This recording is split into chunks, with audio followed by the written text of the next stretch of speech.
Support for the statewide broadcast of the State of Ohio comes from the law offices of Porter, Wright, Morris, and Arthur, LLP, helping businesses and individuals solve complex legal problems throughout Ohio, across the country, and around the world, on the web at porterwright.com. And from the Ohio Education Association, representing 121,000 teachers, support professionals, and higher education faculty committed to the success of every child. Online at ohea.org. A final review of the top races on the 2014 ballot, and a trip back in time to an iconic Columbus restaurant. This weekend, the state of Ohio.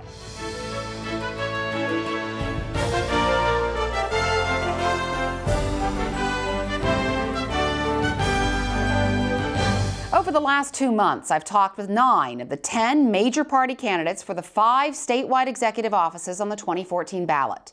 This week, we'll review some of the highlights of those interviews. I talked with the candidates for Attorney General, Republican incumbent Mike DeWine and Democratic challenger David Pepper for our first show of September. 2 issues have come up in campaign ads since then. One is the backlog of untested rape kits. DeWine said since his office started the program to test those kits, it's taken in 8,200 kits and tested more than half of them, and got hits to likely suspects in a third of those. Since I've taken office, we've had a 4-fold increase in workload. 4 times. It's phenomenal with DNA.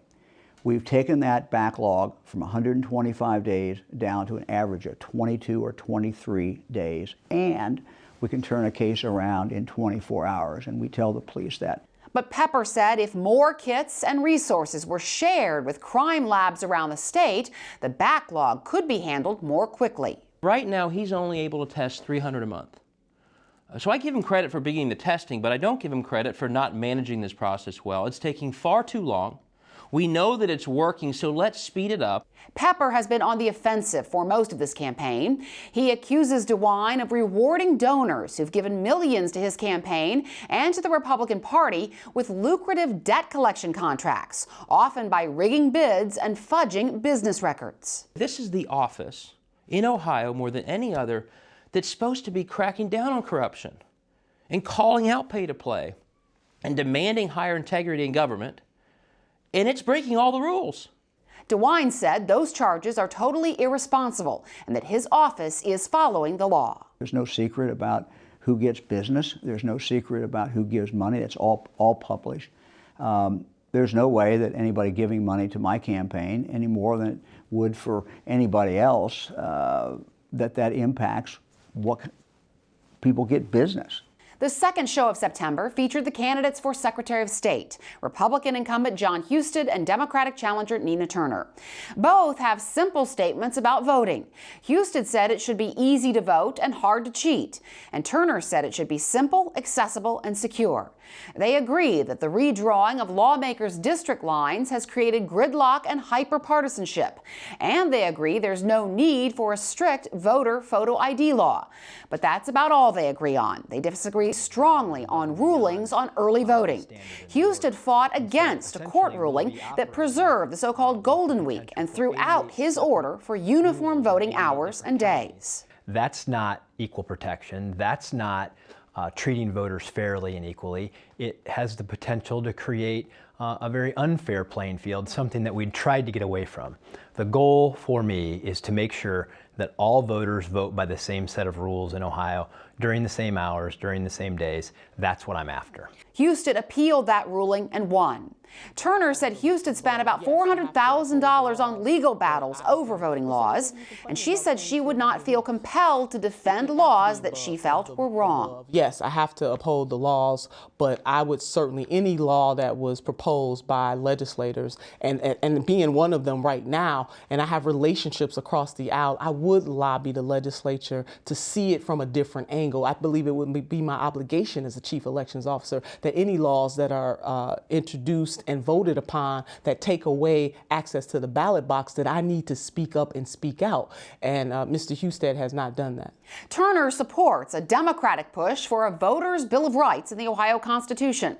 But Husted said some of the issues are addressed elsewhere in the state constitution, and other specifics of that proposal don't make sense for Ohio. Republicans have criticized Turner as being too partisan to be the chief elections officer, and Husted said Turner's positions are well known. I've always prided myself, even though I'm a Republican, of trying to make sure that I uphold the Constitution, uphold the law. Party affiliation comes last, not first. I think that's the difference. Turner freely admits she's strongly pro-choice and that she's campaigned against collective bargaining law changes, but said her campaign for Secretary of State has not been overly political. I'm not standing here saying, Karen, I want to expand and protect that right for Democrats. I'm saying I want to expand and protect that right no matter how people lean, whether they're a little red, a little blue, a little country, a little rock and roll, a little R&B. I want people to be able to vote.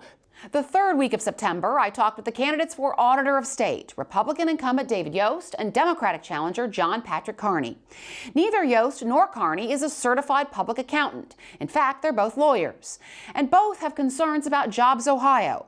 Yost says he stood up to his fellow Republicans and Governor John Kasich in issuing a subpoena so he could audit Jobs Ohio. But Carney says that Yost didn't fight hard enough. On charter schools, Carney said Yost is letting them slide because charter school operators have donated thousands of dollars to Yost's campaign. ECOT's director, Bill Lauger, had made substantial contributions to Mr. Yost. White Hat Management, David Brennan's company, had made substantial contributions to Mr. Yost. And unfortunately, it appears that, again, the taxpayers aren't being well represented, that contributors are being well represented, but the taxpayers aren't.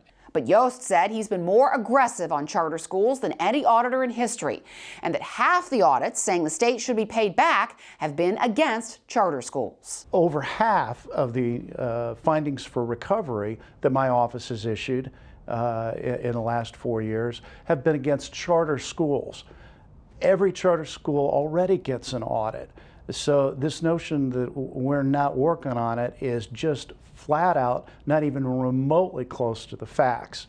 And while Yost and Carney agree that changes need to be made in the laws governing the drawing of district lines for lawmakers, they lay the blame for the current maps, which many critics have called gerrymandered, at each other's feet.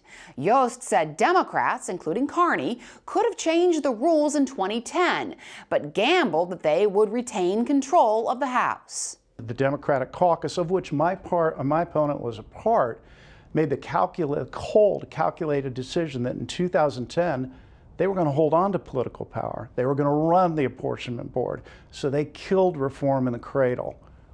I think it's a little hypocritical for him to be out now, having found that old-time reform religion. But Carney said he was not in House leadership and had no control, and said Yost could have done more as a member of the board that approved the state legislative map. This is a red herring that Mr. Yost likes to throw out. He, in fact, did have the power to vote no on these very partisan districts, chose not to do that, voted in favor of them, and that's why we have people in office who are encouraged to be partisan instead of bipartisan. And then there was the show in the last full week of September that was intended to profile the candidates for state treasurer, Republican incumbent Josh Mandel and Democratic challenger Connie Pillich. Mandel declined the invitation to appear on the show.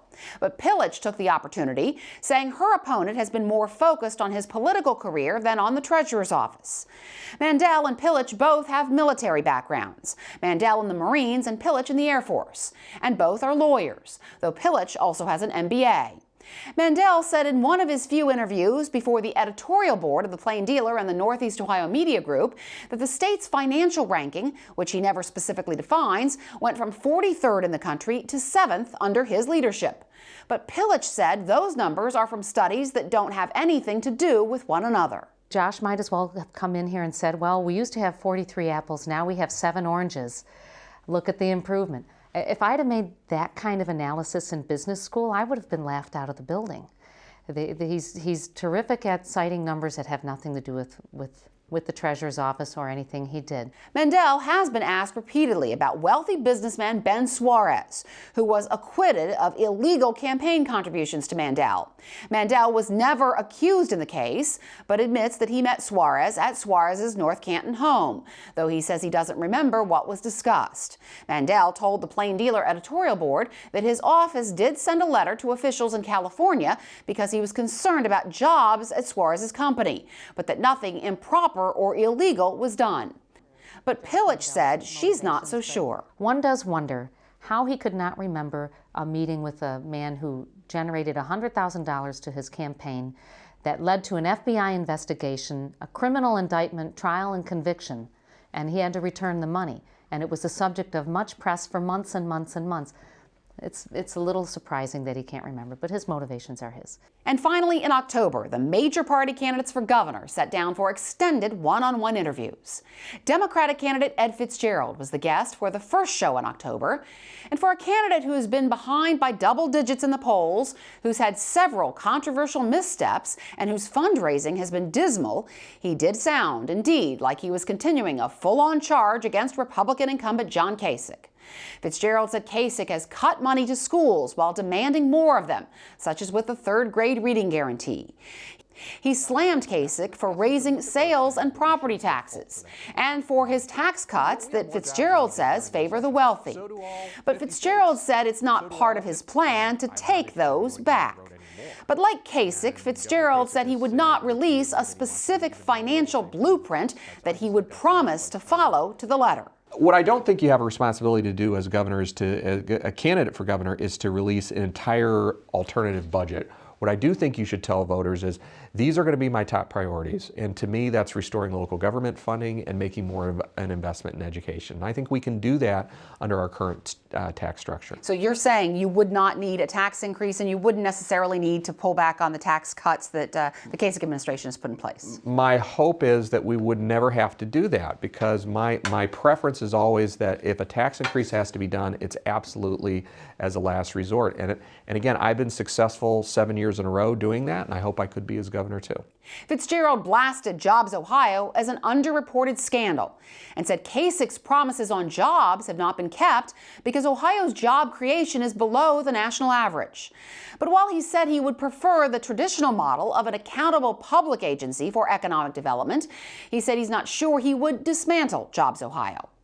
And as expected, Fitzgerald was not eager to discuss other things about his campaign, such as the 2012 police report about being in a dark parked car early in the morning with a woman he's not married to, and the subsequent revelation that he did not have a valid driver's license for a decade. I want to ask you, if you can directly explain what happened, why did you not have a valid driver's license for 10 years? Well, I don't agree with you that that's what most people are talking about. I think there's a lot of media coverage of that, and I think it's extremely superficial. And I mean, we can talk about John Kasich's driving record if you want. If he appears, you can ask him why he drove recklessly or called a police officer an idiot. But I would just suggest that if that's all we're going to talk about, we're really dumbing everything down. I don't make any excuses or try to explain things away. Everybody makes mistakes, and that was a mistake. And yes, you should get your driver's license renewed. Are we seriously going to have an election that's supposed to be one of the primary issues? Is that affecting anybody's life? Anybody? No, and the answer is no. Fitzgerald dismissed a lot of the reporting about his campaign controversies as, quoting here, Peyton-Place gossip stuff and silly when compared to economic crises he's heard from people he's talked to. And Fitzgerald said he's been trying to speak up for people who haven't been represented in the last 4 years. I'm proud of what we're talking about.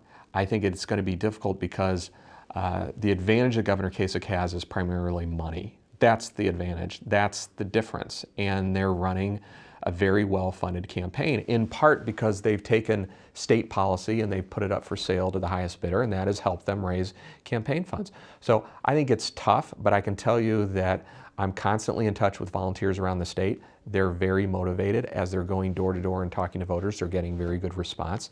And so we remain hopeful and committed. Do you ever fear that you have let them down in some way because of the problems that your campaign has had? Nope. And Fitzgerald was angry about not having an opportunity to debate Kasich. When I spoke to the Republican incumbent, it was after a campaign event in Cincinnati at the studio at CET. Kasich was relaxed and affable, even when asked about the anger that's been bubbling up around his refusal to debate Fitzgerald. First of all, we offered a couple debate opportunities, which they rejected, and then, their campaign kind of went away, and then we received an ultimatum, and, I don't really take that well to ultimatums, so we just moved on, and that's why I do things like this. Kasich Kasich wouldn't mention Fitzgerald by name at all, saying campaigns are always about the incumbent. And after repeated questions about the arguments his critics have thrown at his policies, Kasich dismissed them this way. Every one of these questions is like critics say. You know, in this job, critics, I mean, in everything, right? I don't know if they criticize you. You're pretty hard to criticize. You're pretty close to perfect. But, you know, they criticize, the baseball teams, football teams. It's just part of the job. But what you have to do is keep your eye on the ball, which is to lift the folks in this state and just keep moving. Kasich talked up his policies on education, and he firmly connected education to jobs. Ohio's gained jobs during your time in office. Every state has since coming out of the recession. Ohio's job creation, though, is behind other states. The Department of Budget Management said that Ohio is lower than Indiana, Kentucky, and Michigan, West Virginia, and Pennsylvania. So I don't know where that's not what we have. I mean, we're up almost 250,000 jobs, and we're ranked 8th in the country in total number of jobs created. We were 48th, and now we're 8th. And you know, I drive around Ohio now and I see signs all over the place of, hiring. We're now hiring. So I don't know where those statistics come from. And in the Midwest, we're ranked number 2. So I think we still have a long way to go, but this is real success.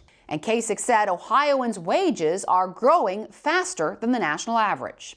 Kasich once again defended Jobs Ohio, which has been vilified by critics for a lack of accountability and transparency, as the most transparent private organization in the state.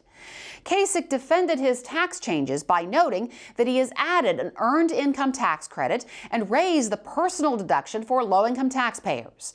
However, there is one tax hike that he vows to get, an increase on oil and gas drillers. And he says it won't be the one that passed the Republican-run Ohio House. It's a joke. It's an insult to Ohioans for this kind of it was a tax cut. Look, these oil companies, out-of-state companies, are paying 20 cents on a $100 barrel of oil. That's unbelievable. We wanted to raise it to like 4 or 4.5%. We would have the lowest severance tax in America. And we would use some of that to help the local people, fix their roads, and the rest of it would go to cutting income taxes for everyone in the state. So, as John Paul Jones says, I have not yet begun to fight. But we can't let these companies take our valuable stuff out of the state and not pay for it. I mean, it's, I feel very passionately about this. On so-called right-to-work legislation, Kasich said, quote, "It isn't worth talking about because the relationship between management and labor is good." He also said he has no more restrictions he'd like to see on abortion rights and instead wants to concentrate on lowering the infant mortality rate.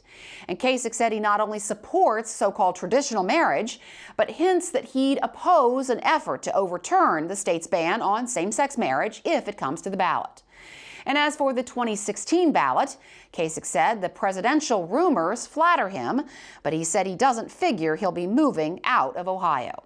You can see all the interviews with the candidates and my chats with the chairman of the Ohio Republican Party and the Ohio Democratic Party, as well as the candidates for the Green Party for governor and lieutenant governor, at our archives on the Ohio Channel's website and at ideastream.org/Ohio. And a reminder, we'll have live election night coverage starting at 10 o'clock on Tuesday, November 4th, on most of Ohio's public television stations. And now a departure from politics for a moment with a trip back in time.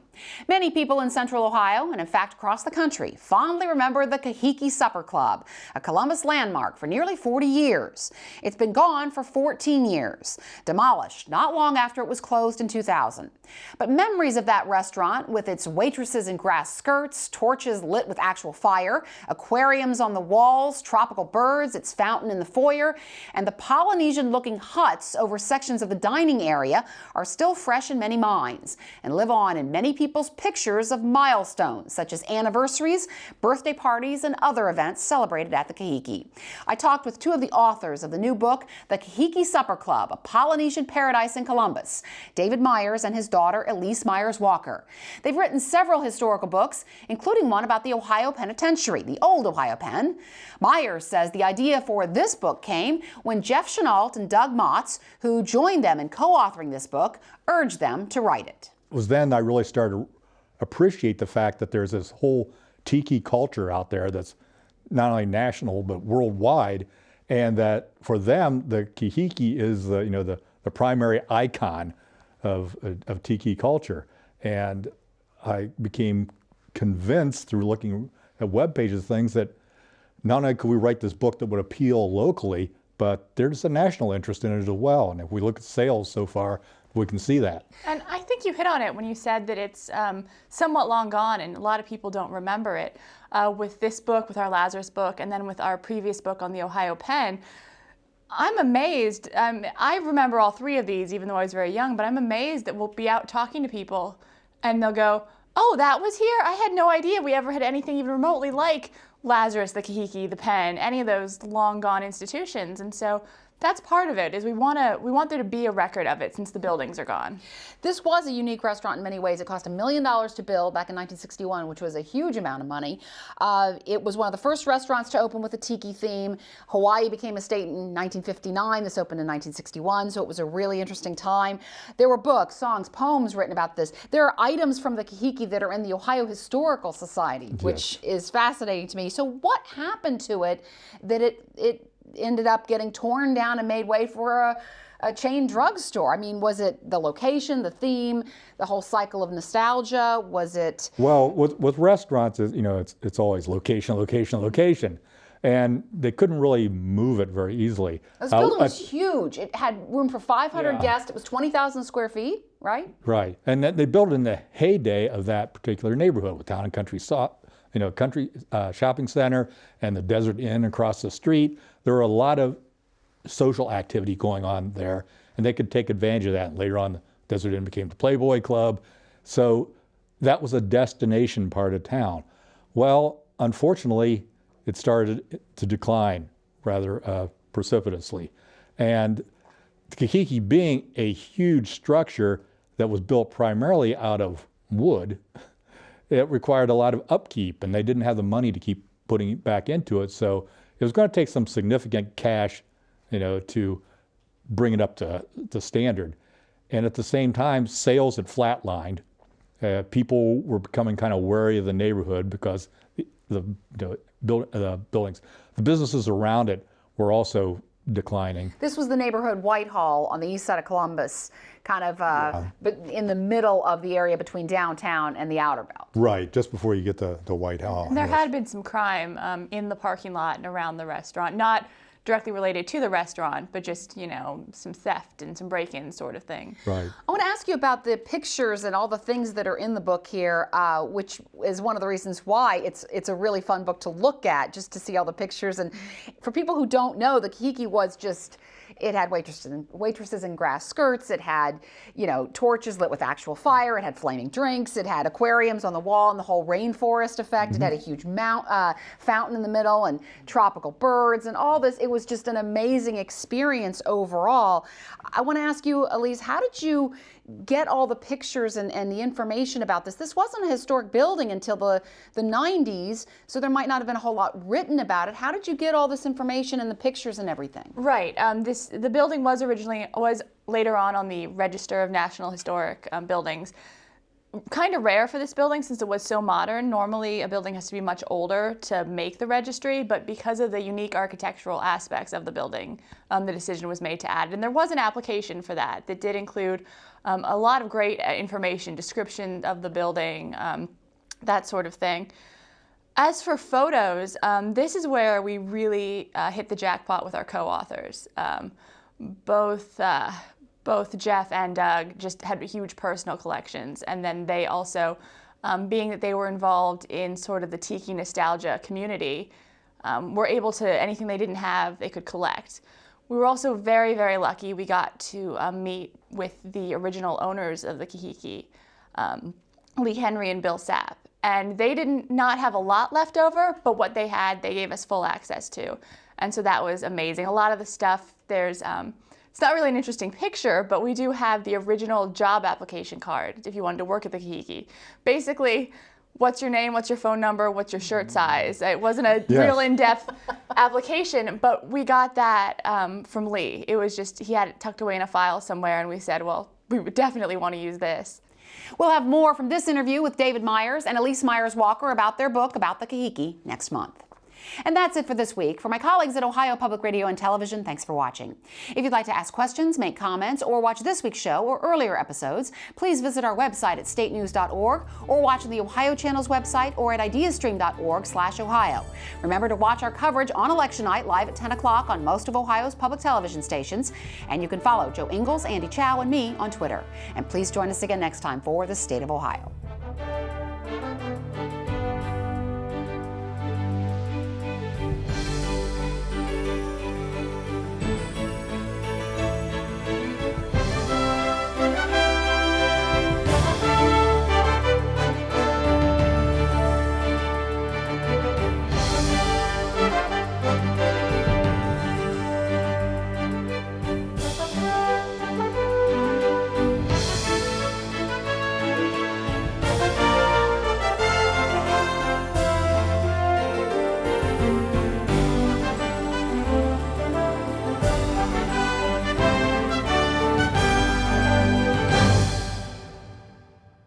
Be informed on election night as the State House News Bureau brings you the latest returns and analysis. Explore the races for governor and the other statewide executive offices with in-depth information you can't find anywhere else, along with results from the Ohio House and Senate, the Ohio Supreme Court, and Congress. Tune in live at 10 o'clock on election night.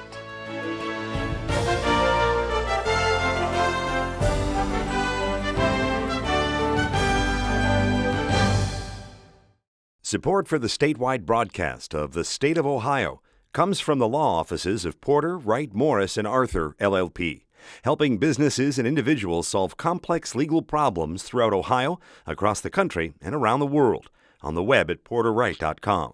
And from the Ohio Education Association, representing 121,000 teachers, support professionals, and higher education faculty committed to the success of every child. Online at ohea.org.